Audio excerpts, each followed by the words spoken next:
So good morning to all of you. Welcome to my channel Fakruddin Academy Physics. So today I would like to discuss a very interesting topic in which an electric eel is going to kill a crocodile by its electric shock. How can it do that? Let me discuss about it in details. So here in an electric eel, nearly there are 5,000 to 6,000 electroplates present in that. Every electric eel is having almost 5,000 to 6,000 electroplates. These electroplates acts like an electric cell, okay, and these electric cells combined together, they produce 860 volts of voltage and produce at least 1 ampere to 1.5 amperes of current, okay. So electric eel is having a circuit diagram, and this circuit diagram is shown here. If you observe this type of question was asked in AIIMS 2004. It's a very interesting question. I thought of discussing with you, because if I discuss this question and if you get an answer for this question, I am sure that you'll understand each and every point present in this question by understanding the basics of this. Okay, so if you observe this diagram, if you see here, what are you going to see? There are many cells connected in series, and each and every cell is having a voltage of 0.15 volts. It's having a internal resistance of 0.25 ohms, and it is having an external resistance of nearly 500 ohms. So like this, there are how many cells in series? 5,000 cells are connected in series. Each and every series is having 5,000 electroplates, that is electric cells. And this type of cells are present in parallel. And in parallel, how many rows are present? Nearly 100 rows are present. And the external resistance of this electric eel is 500 ohms. Let me discuss how can you solve this problem. To solve this problem, you should have some basic knowledge.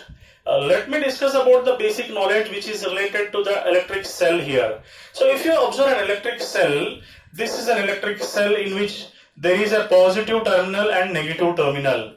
And there are some plates which are copper plates, and there is certain solution which is acting like an electrolyte inside the battery or inside the cell here. That electrolyte is a copper sulfate solution, and it is a chemical reaction which is going to take place inside the cell. Before understanding this cell, you should have some basic knowledge related to cell. What is the basic knowledge related to cell? Let me discuss how the cell is going to work now. So in this cell, there is one cell having positive terminal and negative terminal, which is connected to a bulb which glows when you connect the cell here. And this cell is having one positive terminal which is called as higher potential. It is having negative terminal which is called as lower potential. And you know that current always flows from higher potential to lower potential. And when it passes from higher potential to lower potential, the bulb starts glowing. And inside the cell, the current flows from lower potential to higher potential. And to flow from lower potential to higher potential, we need some electromotive force. What do you mean by electromotive force?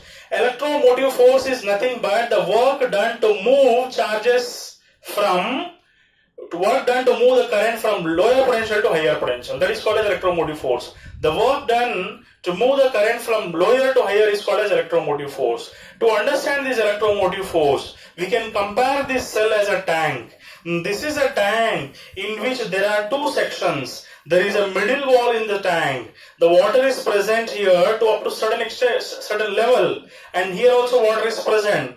But water level here is high, water level here is low. And if you make a small hole in the middle section, the water flows from higher potential to lower potential by itself. And you know that water to flow from higher potential to lower potential, there is no requirement of any electric motor. Whereas to flow from lower potential to higher potential, if you want to move the water from lower level tank to the higher level tank, we need an electric motor which can pump the water, and this is a cyclic process. So current flows from lower potential to higher potential, we need an electric motor. For higher potential to lower potential, we doesn't need an electric motor. So here, what is going to happen? A battery is having a positive terminal, it is having a negative terminal, and this is taken as a higher potential, this is taken as a lower potential. As I said, from higher to lower, water flows by itself without any electric motor. Here also from higher potential to lower potential of the battery, it flows by itself without any electromotive force. And the higher potential and lower potential, which is called as positive terminal and negative terminal, is called as potential difference. So potential difference is nothing but the difference between the two potentials. As there is a difference between the two potentials here, current flows, water flows. Here also current flows from higher potential to lower potential outside. Inside, current flows from lower potential to higher potential. And how is it possible? This electromotive force is because of a chemical reaction taking place in the battery. And what is the chemical reaction which is going to take place in the battery? In a battery, there is a copper sulfate solution. And there are two plates which are present in the battery. These two plates are made up of copper. One is acting like an anode, another is acting like a cathode. So inside this battery, there is lower potential and higher potential. Current flows from lower potential to higher potential because of this chemical reaction. And what is this chemical reaction? This is called as the process of electrolysis process. In this electrolysis process, a copper sulfate solution, which is a complex substance, it gets divided into simple ions, and the ions are copper plate, that is Cu2 plus, which is acting like a positive ion, SO4 minus, which is acting like a negative ion, and Cu2 plus, which is acting like a positive ion, it gets deposited near the negative plate. So Cu2 plus will deposit at the negative plate, whereas SO4 minus will get deposited near the positive plate. So whenever a copper sulfate solution divides into two ions, one is positive ion, another is negative ion. Positive ion deposits at the negative plate, negative ion deposits at the positive plate, and this process is called as electrolysis process. In this process, inside the battery, the current is because of flow of ions. Outside the battery, current is because of flow of electrons. So I said inside the battery, current is because of flow of ions. And outside the battery, the current is because of flow of electrons. And this electromotive force is a chemical reaction. And I said that the chemical reaction which is going to take place inside is called as electrolysis process. So to understand better here, I would like to discuss in details about this process which is going to take place here. So you all know that the bulb is nothing but the resistance which is present. Let us consider the bulb is having certain resistance. I am going to consider about a cell now. It's a simple diagram. In this simple diagram, I have drawn one cell having an electromotive force E. It is having an internal resistance R. It is having an external resistance R, capital R. So here, let us consider the loop is moving like this. It is moving from positive to negative here. And let us imagine even the current is passing like this. I have considered the loop here.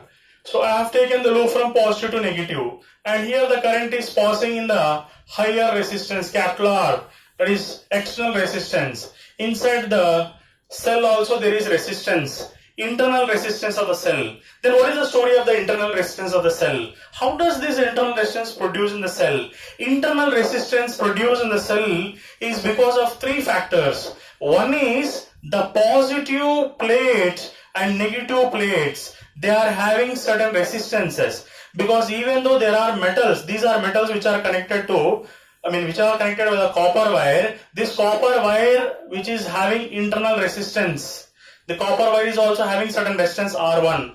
The positive plate is also having certain resistance R2. And the electrolyte, which is considered to be a liquid, it is also having certain resistance. These three resistance combined together is acting like an internal resistance of the battery, internal resistance of a cell. So what I am going to discuss here is that internal resistance of a cell is drawn here. So this small r is related to this cell, and the capital R is the external resistance if you observe. So in this process, if you have understood these basics, then we can go further what is going to happen here. So what are the things we have to discuss here? Let us see.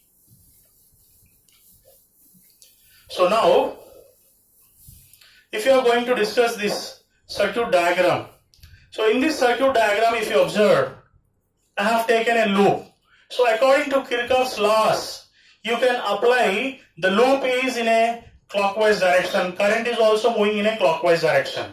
So when the current is moving in a clockwise direction, and in the cell also, if you consider, the current moves from, the loop is moving from negative to positive. So as it is moving from negative to positive, lower to higher, here this is taken as positive electromotive force. So this is considered to be positive electromotive force. And now here, if you can take even capital E also if you want. So if I take this as capital E, electromotive force produced in the cell, and the current is passing in this direction, loop is also in the same direction, and according to Kirchhoff's laws, you know that when the loop and the current are in the same direction, you need to consider this as negative. So minus I into R I am going to consider. Here the current is moving toward external resistance, and loop is also clockwise, current is also clockwise. When both are in the same direction, you need to consider negative sign. So I can consider E minus I into R minus E into I into capital R. This is going to be 0. This is Kirchhoff's second law. So I have discussed about Kirchhoff's second law here. So I can write E is equal to I into small r plus capital R. So what is the current produced here? The current is E by small r plus capital R. This is a diagram of a simple electric cell. So next, I would like to discuss about, there are many cells connected in series connection. Let us consider, I have drawn the diagram here in which there are n cells connected in series, and it is connected to an external resistance capital R. So in this case, if I observe, you are going to see that the current is moving in this direction, let us imagine. Okay, so when the current is moving in this direction, now let us imagine that the loop is in anti-clockwise direction. So when the loop and current are in the same direction, I said that you have to draw the diagram like this. So here, as the cells are connected in series and the EMF of each and every cell is same, then what is the net EMF of in the series connection? In series connection, net EMF, if you observe, the net EMF is considered to be N into E. Why is it so? Because when N cells are connected in series, total EMF is going to be N into E. And what is the internal resistance of each and every cell? Internal resistance of each and every cell is considered to be small r. So therefore, resistance in series is considered to be N into small r. You know about this. Because here it is going to be E plus E and so on. So that is N into E. Here R plus N times. So it is going to be N into R. So therefore, what is the current produced in series connection? It is very simple by taking this basic formula. So in series connection of cells, the current is considered to be E net by R net plus capital R. So this formula I have written based on the same formula of a simple electric cell. So, but the thing is, as many cells are connected in series, I have taken it as net EMF as En. As many resistors are connected in series, I have taken series resistance as R into N. But you should know one thing. I have told here that you can consider this as N into E, and you can consider R net. Net resistance can be considered as N into small r, and this can be considered as capital R. Therefore, total current in series connection can be taken as N into E by N into small r plus capital R. So this is the basic formula we have to understand here. So in series connection, I got this formula, and this is the circuit diagram. And this formula is based on the simple basic formula which is created by applying Kirchhoff's second law. Okay. So now, if this is the situation here, now let me draw one more diagram. And in this diagram, the cells are connected in parallel. So let me draw a diagram in which there are cells having certain internal resistance which are connected in parallel. So these are many cells which are connected in parallel. So as these cells are connected in parallel, let us imagine that the cells connected in parallel are M cells. M cells are connected in parallel. Previously in series connection I have taken N cells. But to avoid the confusion, I have taken M cells connected in parallel. In these M cells connected in parallel, you have to consider each and every cell having EMF E and each and every resistance having internal resistance having resistance small r. As these type of cells are connected in parallel and the total circuit is connected to an external resistance capital R here. So this capital R is connected outside the cells. Okay, so now how to explain this concept? When all the cells are connected in parallel, what is the net EMF? Net EMF is going to be E. And if all the resistors are connected in parallel, you know that when resistors are connected in parallel, you can consider 1 by R net is equal to 1 by R plus 1 by R plus 1 by R, and this is going to be M times. So what are you going to write? 1 by Rn can be taken as M by R. So therefore I can write R net is equal to R by M. So this is a diagram for parallel connection of resistors. As the resistors are connected in parallel, according to the basics of 10th class, you know that 1 by resistance net is equal to 1 by R1 plus 1 by R2 plus 1 by R3 and so on. This is a basic formula. So instead of R1, R2, as the resistors are going to be same, I have written R like this. So you may get doubt. What is E net? Net EMF here I have taken E only. Why is it so? I will give one small example to make you understand this concept here. For example, in a class there are 50 students and all the students are having a same height of 5 feet. And if their height is 5 feet, what is the net height of the class? Net height of the class is also 5 feet only. But the students, when they stand one above the other, what is the net height means you have to add their heights.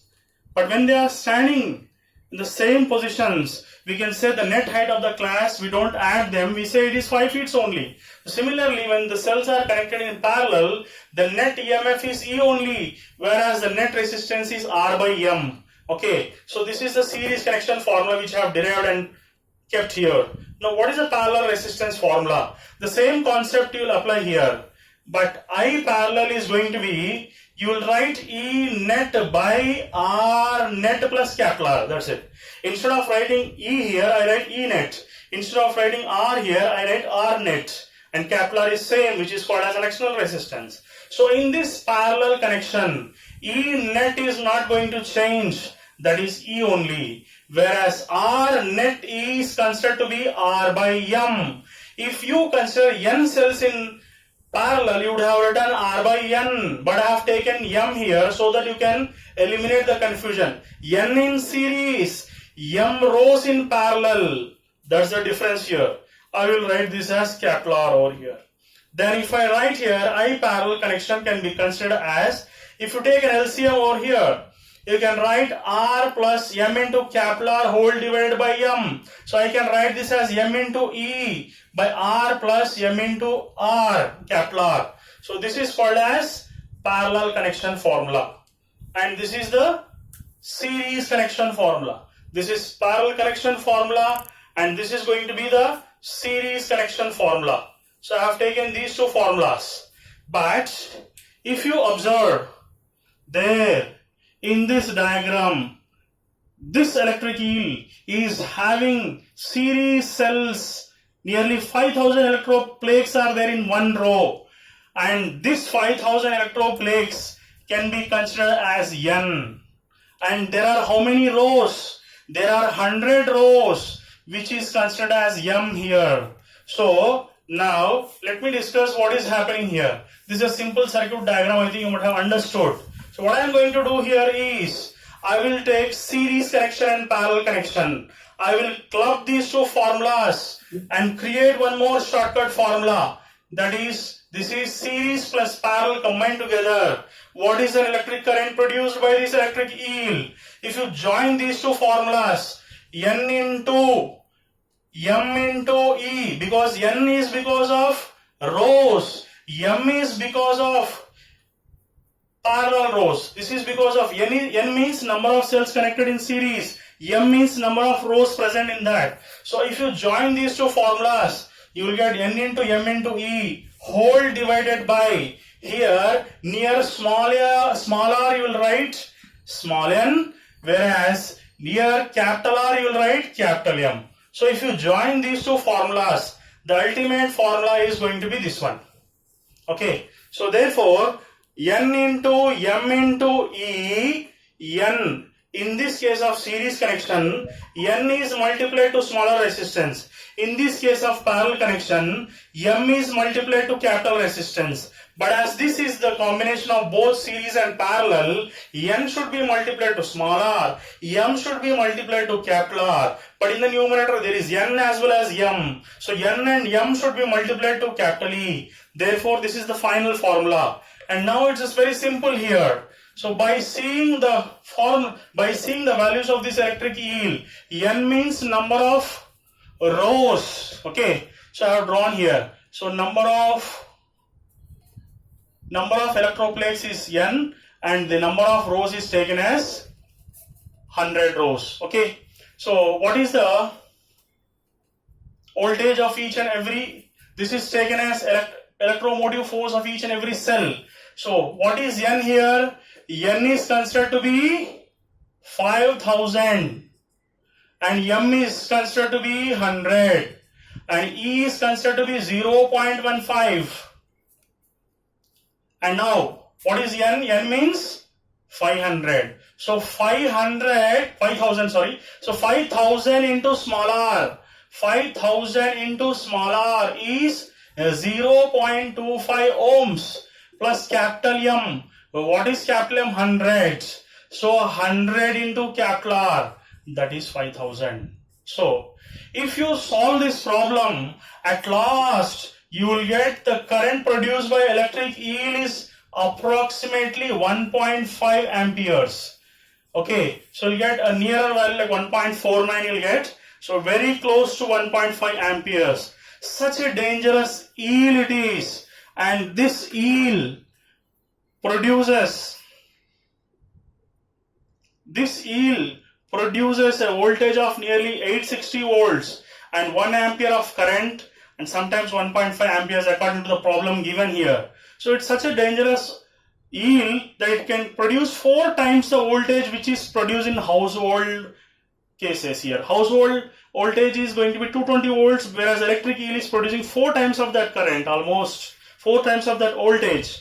So even sometimes many people die in Amazon forest because they step into the water, and if the electric eel comes, it shakes its body and spreads its current, and sometimes small fishes gets to be died because of this current, and it is going to hunt the fishes by killing them by electric shock. Even it will protect itself by the hunters, which are 100 times stronger than that, by producing electric current of 1 ampere and voltage of 860 volts. Thank you. I think you have enjoyed this class.